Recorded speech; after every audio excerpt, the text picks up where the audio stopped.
Every child deserves a safe, healthy, and nurturing environment where they can learn and dream without fear. Yet, many still continue to face abuse, neglect, and exploitation. The Philippine government works to protect the rights of every child through the Council for the Welfare of Children, or CWC. The CWC is mandated to coordinate the implementation of child welfare laws, formulate national policies, and monitor programs that ensure children's access to education, healthcare, and opportunities to reach their full potential. Let us join Undersecretary Angelo M. Tapales, Executive Director 5 of the Council for the Welfare of Children, as he discusses children's rights, the different forms of violence and abuse against children, and the important roles of families, schools, and the government in protecting our future generation here on PNA Talks. Big ideas, real conversations.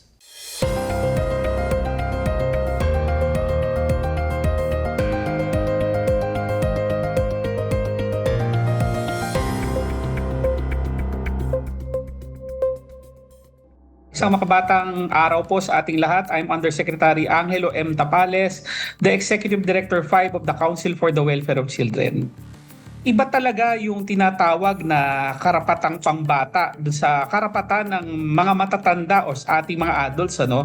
Siguro just to give you the benchmark, merong tinatawag tayo United Conventions on the Rights of the Child. Ito yung UNCRC, isa tong dokumento na nagtataglay ng lahat ng karapatan ng bata. Isa tong tratado na pinirmahan ng Pilipinas noong 1990, napakatagal ng panahon. Isa tayo sa mga bansa na maagang pumirma dito sa UNCRC, at pinagtitibay nito ang samot-saring karapatan ng mga bata. Yung mga karapatang naandyan, actually ay nilalaman ng mga batas natin na naging batas after 1990, pero as early as 1974 we have Presidential Decree number 603. Ito yung Child and Youth Welfare Code. Ito ang unang batas natin na naglalaman ng samot-saring karapatan ng mga bata, kasama na rin yung mga responsibilidad nila. Nahahati siya sa 4 na kategorya. May tinatawag tayong survival rights, na andyan yung right to life, of course na andyan yung health, nutrition, shelter, access to healthcare. Tas merong sinatawag na development rights din. Diyan na nakapaloob yung right to education, right to play, saka yung access to information, expression, normal development. May protection rights, yung katulad ng binanggit mo kanina, pag sinasaktan ng mga bata, sinasadlak sa abuse, violence, at pagpapabaya, yan po ay pinagbabawal dahil may protection rights sila. And lastly, yung tinatawag na participation rights. Ito yung karapatan ng mga bata para ipahayag yung kanilang mga opinyon, saka makasali sa mga balitaktakan, lalo na sa mga bagay na nakakaapekto sa kanila. Pagdating ng 1992, meron tayong yung tinatawag nating Republic Act 7610. Ito yung tinatawag nating Anti-Child Abuse Law natin. Meron ding mga protection sa bata under our 1988 Family Code, at meron tayong trafficking laws, merong anti-online sexual abuse laws, maraming batas na pumoprotekta sa bata. Iba ito sa karapatan nating mga adults, kasi ito ay special at talagang nakatuon sa mga peculiarities ng mga bata, kasi sila ay nakaasa sa ating matatanda. So in the event that adults or even the parents fail to protect children, diyan pumapasok yung mga batas na yan. Maraming forms of violence and exploitation na pwedeng gawin sa mga bata. Sila ay sakop ng generic term na ginagamit natin na VAC, Violence Against Children. When you talk about violence against children, of course it includes physical abuse, pwedeng emotional abuse, kasama na dyan yung sexual abuse, bullying, of course pagpapabaya or neglect, tsaka yung trafficking ng persons, child labor. Kasama na rin dito yung tumataas na exposure ng mga bata sa online risk na tinatawag. So kasama dyan sa online risks na yan yung cyberbullying, na mataas pa rin talaga ngayon, tsaka yung online sexual abuse or exploitation of children. Ito yung OSAEC na talagang binabalik binabantayan natin, marami ring harmful digital contents tsaka yung mga scams and fraud na bumibiktima sa ating mga bata. No? So, yung violence against children natin, hindi na lang physical violence sa mga bata. No? Kasama na rin dyan yung violence sa cyberspace or internet na binabantayan po ng pamahalaan natin ngayon. Paano naman kung mga magulang, kunyari, o nangangalaga sa bata mismo ang nananakit sa bata? Maraming pagkakataon pong ganyan. Ano? There are cases where corporal punishment, yung pananakit sa bata sa ngalan ng pagdidisiplina, more often than not, yan ay ginagawa ng mga magulang.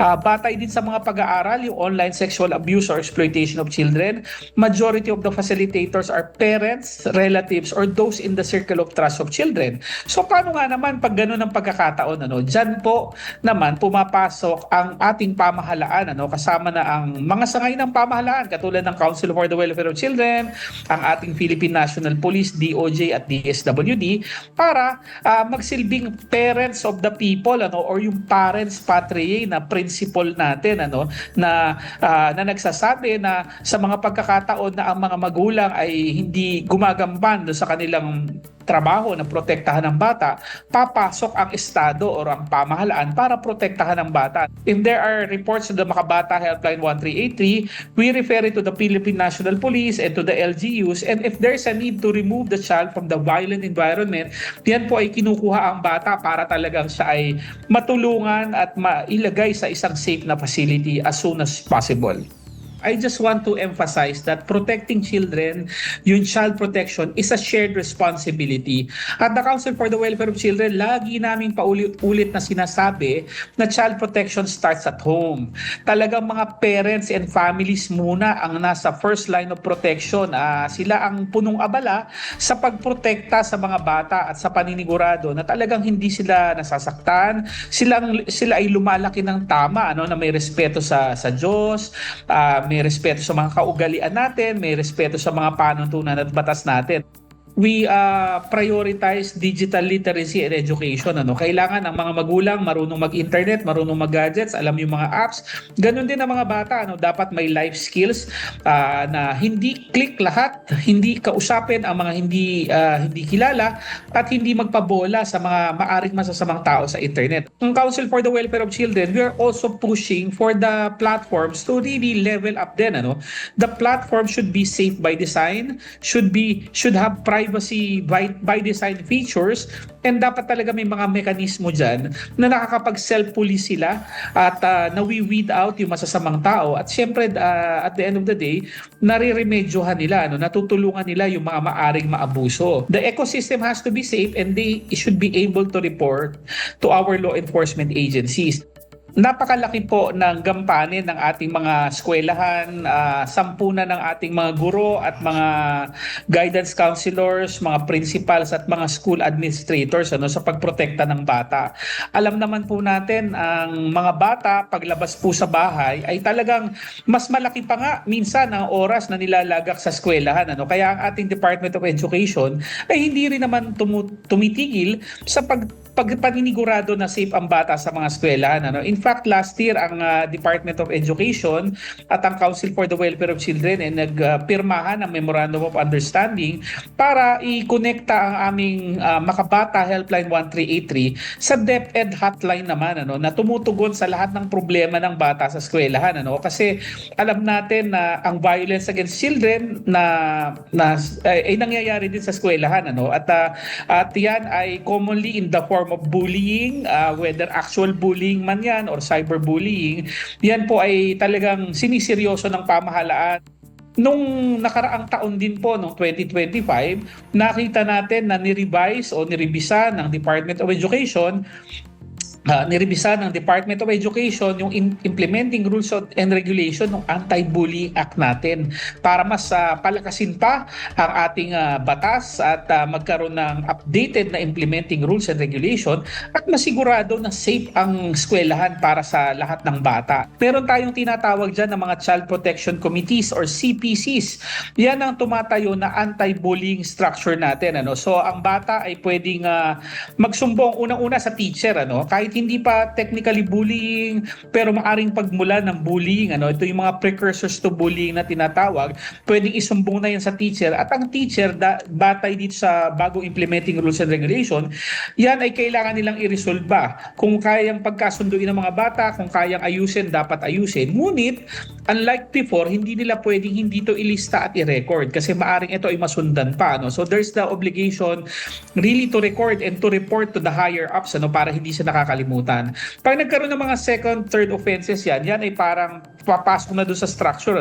Meron tayong mga child protection committees talaga na na talagang gumagana dapat sa eskwelahan. Yan ay sinisigurado nating gumagana. And meron ding designated officer talaga diyan na itinalaga ang DepEd. Ang tawag diyan is the Learner Formation Officer or LFO. Siya ang nag-handle ng bullying cases. At so kung hindi makaya yan ng teacher at the outset, i-elevate na yan sa Learner Formation Center na susunod doon sa tamang proseso para siguradong lahat ng sumbong ng bata ay hindi, alam mo na yung sinasabi ng iba, hindi na si sweep under the rug o tinatago ng ibang eskwelahan na hindi maganda ang proseso. Ang mga komunidad, of course, sa pangunguna na ng ating mga local government unit ay napaka-importante rin ang gampanin para siguraduhin safe at ligtas ang mga bata. Para dun sa mga hindi nakakaalam, every year meron tayong annual and mandatory child-friendly local governance audit, CFLGA ang tawag namin dyan. Yan ay pinangungunahan ng ating Department of the Interior and Local Government, ang DILG, kasama siyempre ang Council for the Welfare of Children, at of course, ang mga iba pang kakamping malalaking ahensya like DSWD, DepEd, DOH, halos lahat kasama dyan. Ang layunin ng CFLGA ay siguraduhin na ang ating mga LGUs ay child-friendly. So we are happy to say that in 2022, when I joined the Council for the Welfare of Children, ang child-friendly cities and municipalities natin, if I remember correctly, mga nasa 372 lang. Tapos from 372, yan ay tumaas sa 782, naging 890. Then last year, nasa 1,096 na tayo out of the 1,634 local government units, cities and municipalities. Para po sa mga mami at daddy, sa mga lolo't lola, sa mga nangangalaga po ng bata, kailangan po nating kilalanin ang karapatan ng mga bata. Hindi po natin sila pag-aari, hindi po natin extension ng pagkatao ang ating mga anak, mga pamangkin at mga apo. Lagi po natin silang protektahan at pangalagaan. Lagi po natin sinasabi na ang kabataan ay ang kinabukasan ng ating bayan. Pero nakakalimutan natin na sila rin ang ating kasalukuyan. Kaya ngayon pa lang, pangalagaan at protektahan natin sila. Ika nga namin sa Council for the Welfare of Children, sa bagong Pilipinas po, bawat bata ay mahalaga. Kaya protektahan at alagaan po natin sila.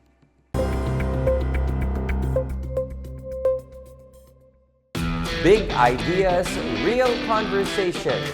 This is PNA Talks.